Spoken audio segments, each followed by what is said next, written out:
Hello friends, welcome to ஒரு spoon அன்பு. இன்றைக்கி நம்ம பார்க்க போகிற ரெசிபி ரொம்ப ஈஸியான டேஸ்டியான பட்டுக்கார்லி கேக். இந்த ரெசிபி நீங்கள் பிரேக்ஃபாஸ்ட்க்கோ இல்லை டின்னருக்கோ கூட பண்ணிக்கலாம்.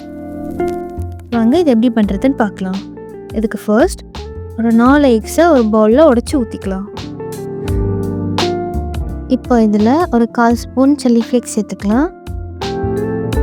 அது கூடவே ஒரு 1/2 ஸ்பூன் உப்பு, ஒரு பல் பூண்டை நல்லா இடித்து அதையும் சேர்த்துக்கலாம். இப்போ இது எல்லாத்தையும் நல்லா மிக்ஸ் பண்ணி விட்டுக்கலாம். அதுக்கப்புறம் இப்போ ஒரு வானலில் கொஞ்சம் பட்டர் சேர்த்துக்கலாம். பட்டர் மெல்ட் ஆகட்டும்.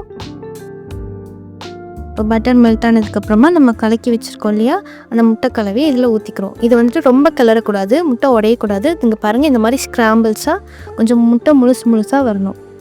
இதை ஒரு பிளேட்க்கு ட்ரான்ஸ்ஃபர் பண்ணிவிட்டு அதே வானலில் கொஞ்சம் பட்டர் சேர்த்துக்கலாம். பட்டர் நல்லா மெல்ட் ஆனதுக்கப்புறமா ஒரு 4 பல் பூண்டு நல்லா இடிச்சுட்டு அதையும் சேர்த்துக்கலாம். இதை ஒரு 30 செகண்ட்ஸ்க்கு கிளறி விட்டுக்கலாம். இப்போ இதில் ஒரு 1/4 ஸ்பூன் பெப்பர், 1/4 ஸ்பூன் உப்பு, 1/4 ஸ்பூன் சில்லி ஃப்ளேக்ஸ்,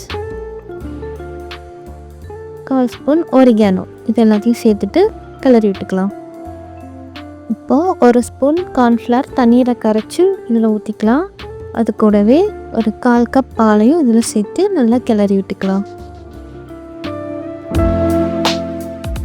இப்போது எல்லாம் சேர்ந்து இந்த மாதிரி கெட்டியானதுக்கப்புறமா நம்ம எடுத்து வச்சுருக்க எக் ஸ்க்ராம்பிள்ஸையும் இதில் சேர்த்துக்கலாம்.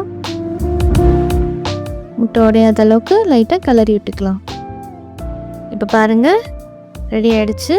இப்போ நம்ம கொத்தமல்லி போட்டுக்கிறோம். இந்த ரெசிபி உங்களுக்கு யூஸ்ஃபுல்லாக இருந்துச்சுன்னா லைக் பண்ணுங்கள், ஷேர் பண்ணுங்கள். மறக்காமல் நம்ம ஒரு ஸ்பூன் அன்பு சேனலுக்கு சப்ஸ்கிரைப் பண்ணுங்கள்.